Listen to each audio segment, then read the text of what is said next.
Memoirs of a Hamster. Night 1. My life is perfect. I have a bowl full of seeds, a cozy pile of wood shavings, and room to run. I'm never leaving here. Question. Who's the luckiest hamster in the world? Answer. Me. Night 2. I was just telling myself, Seymour, you've got it made. When the exercise wheel was delivered, I like to work out. It's the best mode. Around, the Fuzzy Boy 360, shiny as a new diamond, fast as lightning. I don't know how many miles I put in, but I was on that wheel all night. Night 3. It took me a while to get the hang of my new water bottle, but it's great. It's important too. A hamster has to stay hydrated. Back to my wheel. I've got another hour to put in before daylight. Night 4. Little girl came by and gave me a kiss on the nose. Nasty. Hello. Ever hear of germs? But she also gave me 2 yogurt drops. Question. What's better than a yogurt drop? Answer. 2 yogurt drops. I ate one and tucked the other one in my cheek to save for later. This hamster has it going on. Night 5. I was just climbing onto my wheel tonight when Pearl the cat came by. You know, she said, you run for miles every night, but you never leave that cage. What's it all for? I don't know, I said. It's what hamsters do. What a complete waste of time, she said. Have fun in your cage. I'm going to the sunroom. Sunroom? What's a sunroom? Night 6. Little girl woke up to clean my cage today. She kissed me on the nose again. Barf!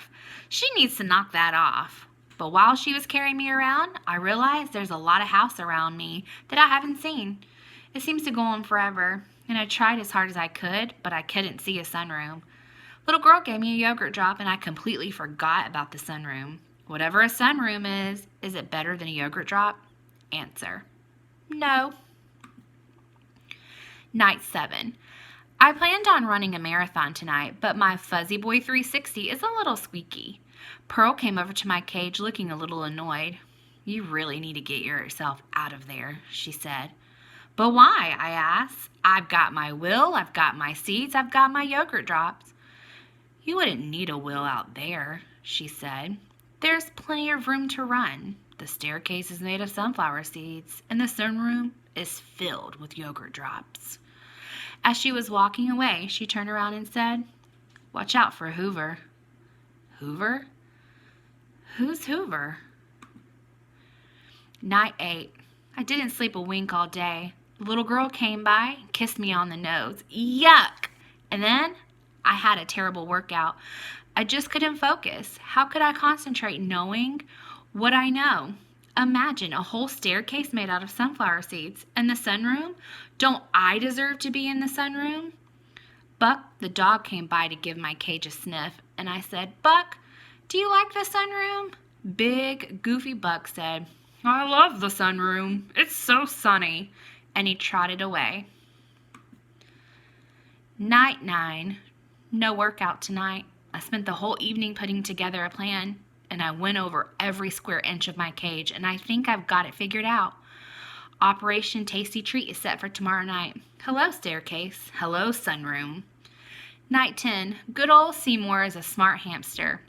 My escape went like clockwork. I moved the seed dish, then I was able to muscle to the fuzz boy at the front of the cage, and I had a little trouble climbing the outside of the wheel. It kept spinning, and I wasn't getting anywhere. But sweet Pearl suggested I jam a sunflower seed at the side of the wheel, and it worked. After that, it was easy, and I shimmied up the wheel and popped the lid right off.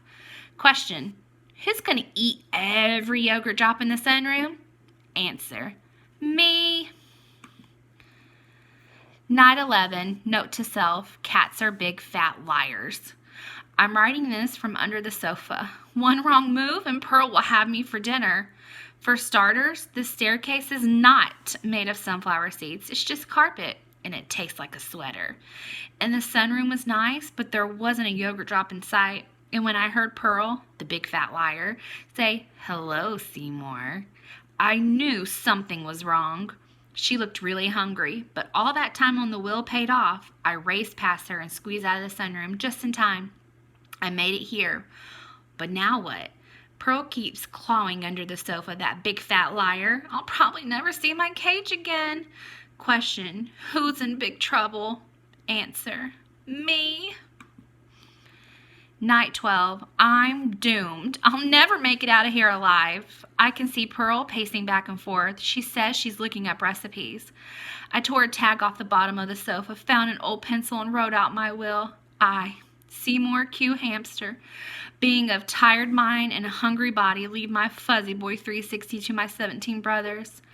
I leave my water bottle to my 22 sisters, and to my sweet mother and father, I leave the 4 yogurt drops hidden in the corner of my cage. I won't be needing them. And I sniffled a few times and fell asleep. Goodbye, friends. I love you all. Night 13. So hungry and tired I could barely move. I heard Pearl purring the way she does when she sleeps. It was my only chance. I tiptoed from the back of the sofa and headed straight for my cage. I was going to make it, but suddenly there was a terrible noise. It sounded like a hurricane. An enormous monster from coming right at me, and I looked up at his terrible eyes and read the most frightening word, Hoover. It was trying to suck me inside. Buck heard the commotion and started barking like crazy. That woke up Pearl, the big fat liar, who hissed, "He's mine," and started racing right towards me. Hoover had me by the tail. Pearl was swiping at me with her long claws, and Buck was howling like mad. I was a goner. I closed my eyes and waited for it to be over. And then the sweetest thing I've ever heard. Seymour! It was suddenly very quiet. Hoover, Pearl, and Buck stopped in their tracks. One surprised but happy little girl got to me first. She kissed me on the nose, a lovely, beautiful, sweet kiss, and I kissed her right back twice.